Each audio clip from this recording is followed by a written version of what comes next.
wirira ntabwo uzi yuko icyo ari cyo gihembwe cya nyuma ngiye kwiga nkaza tukibanira akaramata wowe n'umwana wanjye utwite.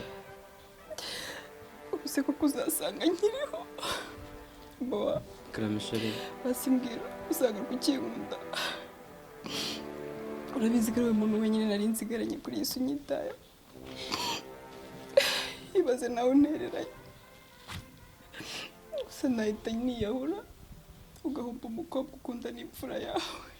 sheri ntabwo nabikora ntabwo nzigera ngutererana nzakomeza kugukunda kandi ndagusezanya ko nta zindi ngeso ndi nzajyamo sheri kandi ndakwinginze uzasigarane na mama ni umwana mwiza wigira ikibazo azakwitaho nk'umwana we kandi nzagaruka nanjye nsanga mukiri amahoro sheri. sebo ndiriza umukazana mama ntabwo ndi kumuriza ano ni amarira y'ibyishimo kubera ngiye kwiga igihembwe cya nyuma nkarangiza ishuri nkaza tukabana akaramata. ibyo mukobwa mwiza. yego mama bowa umuhungu wawe rwose agiye kuyarangiza. arabazwa n'ikize ko asize yizigamiye. ahubwo bowa mama gira vuba ugende udasanga imodoka yagusize sibyo.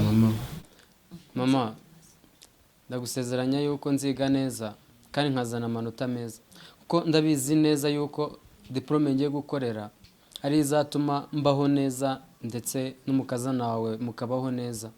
mama urabizi neza yuko ndi ibyishimo byawe ntabwo nshobora kugusebya ku ishuri humura nzazana amanota meza rwose.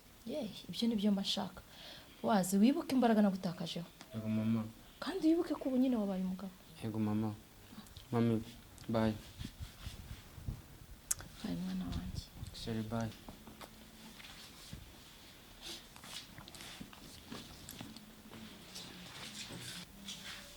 mukobwa mwiza mfasha mu guherekereza sibyo njyanira ayo mazi mu nzu.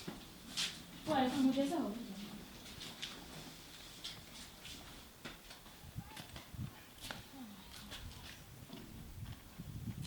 ariko rufu ubu ndarwana na matera utareba. hari utwo nakuraga amabuja. fata kira herekeza bowazi umugeze ku modoka cyangwa se nubona na moto uhita uyimutegera. yego mabuja. kandi ubambuke.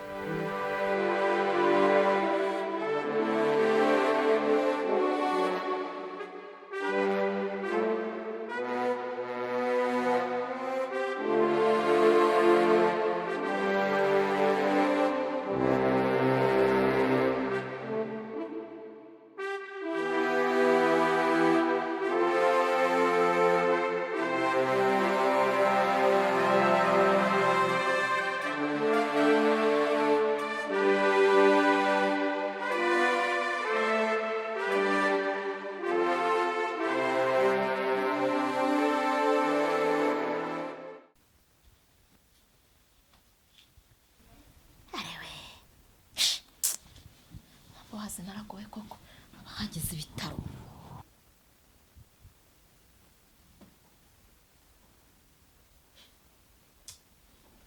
mva nyirantuka henuka ibyo henuka.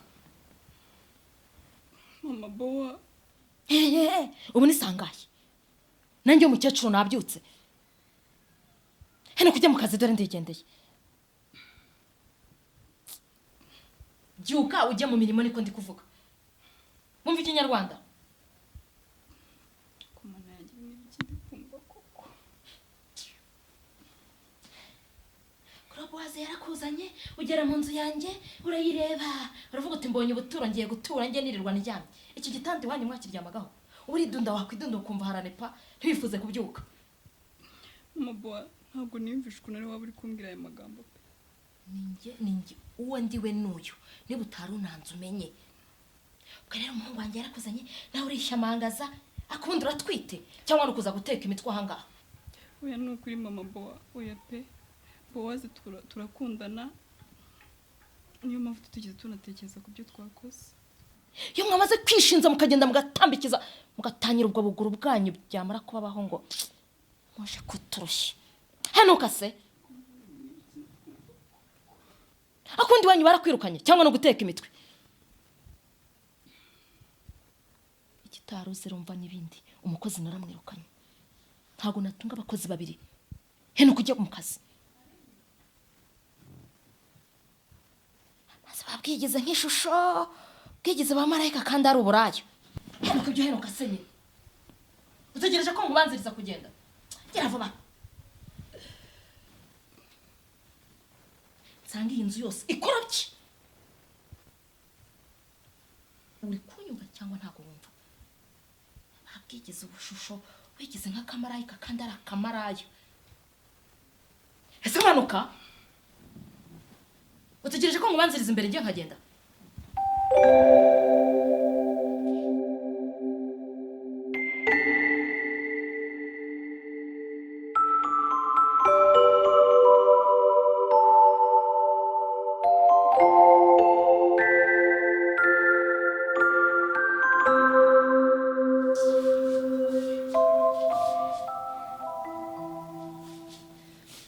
uyu mukino ndimo ubundi uzarangira ryari? we uracyari aha ngaha eho dede sike bakunuka bakigira genda uzeduka bajya kugutinda kutazedutse genda ukora ibyo kwawe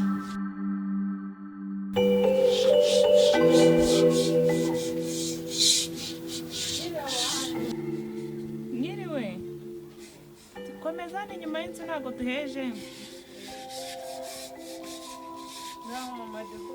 ese niwe kara uraho mwana wawe amakuru ki kwicaye ahangaha ntabwo uretse kuza gusura mucuti wawe ntabwo nari mperutse nyine kubera mu rugo urabizi njye mba mpari njyenyine mba ndi gufasha mama abandi babyeyi nibo babyaye naho njyewe se yewe ubanza naraherekeje ababyaye ni ikirumbo kuko wanjye yararumbye kubera iki se mama Debora kubera ko Debora atwite none akibaze umwana natumye ku ishuri amanota meza nkamubwira ngo agende yigashyizeho umwete yarangiza akaza atwite nta n'isoni ko mama Debora nese ubundi Debora ariye ko narimo ndamwumva n'ukuntu nkumbuye udukuru twe disi ukumbuye udukuru twe mbese mwagiye ku ishuri mukajya mwirirwa mu bujajwa ntago akiba hano naramwirukanye ngo mama Debora ushatse kuvuga ko wirukanye Debora mva muko naramwirukanye kandi uramenya udashaka kumvigisha n'akari murori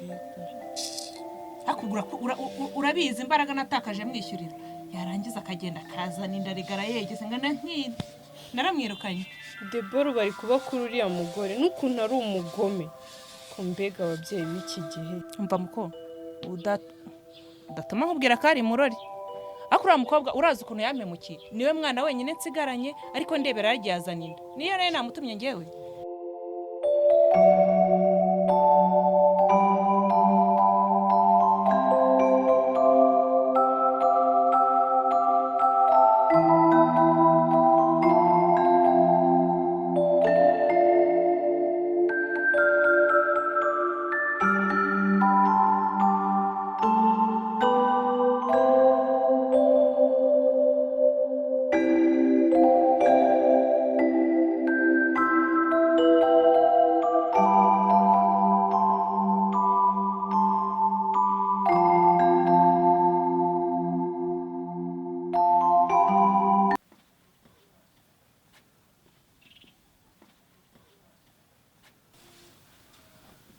Debora bite kutashye igihe kitageze Yego mama ndatashye ndabibona biragutunguye ko ntashye kandi mwaranyishyuye iki gihembwe cyose bikugendekeye bite se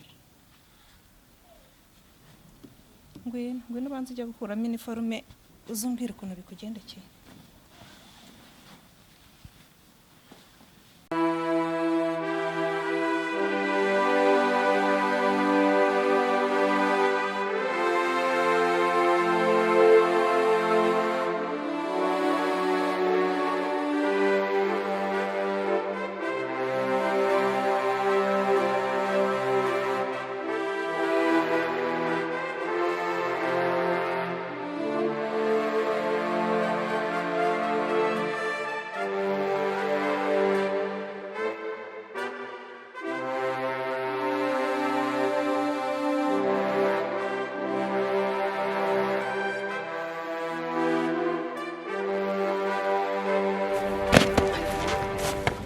Mani bo hari ahantu duciye ni fake.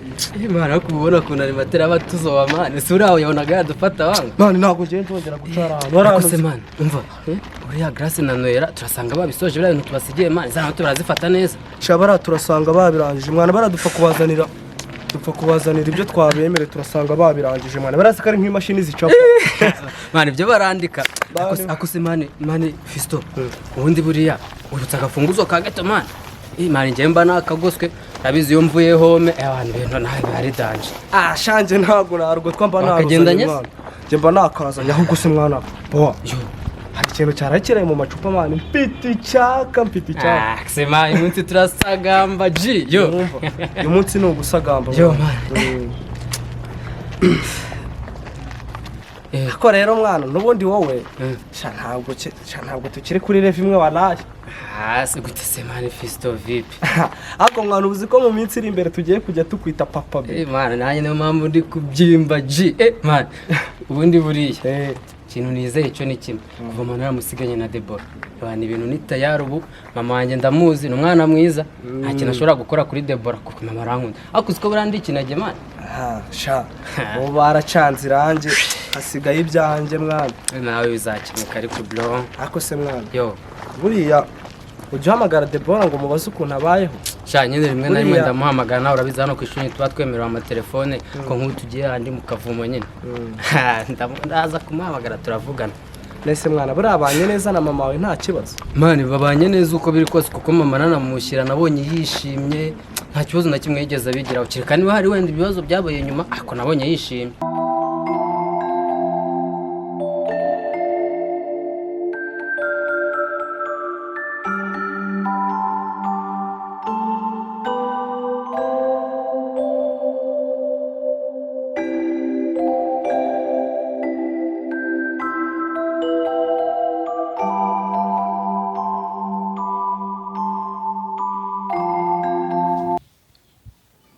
Mama nyine impamvu banyirukanye ndatwite.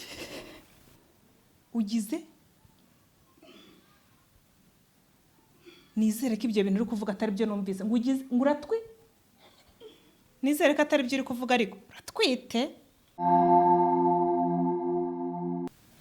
n'izina rya Yesu abazimubashye nizere ko ibyo uvuze udakomeje uratwite.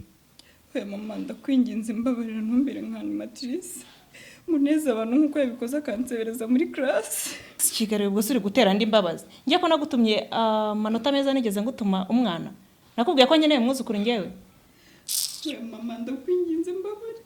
Ariko ibaze nk'iyo so na musaza baba bakiriho bakumva iyo nkuru mbi uri kumva bari kubifata bate? Mama gira impuhwe za kibyeyi. Nagutumye amanota sinigeze ngutuma kujya gusambana uri kumva ndebera uzanye nahise ko ari we mwana uziga ukankura muri ubu butindi none uragiye urasamye baguteye inda ubwo se urambwira iki? Mama ndakwinginze mbabarira. Umva uzi n'ikindi ndavuze ngo mvira. Oya mama ntago wabikora mama ndakwinginze mbabarira. Gusa urimo urantera imbabazi uzi ukuntu mbabaje niwe mwana narinzi kuzankura muri buno buzima bubi none waragira umva ndavuze ngo mbabarira nukuri muramena umutwe genda usange umuhungu wayiguteye genda uracyahagaze mu nzu yanjye ugira mute.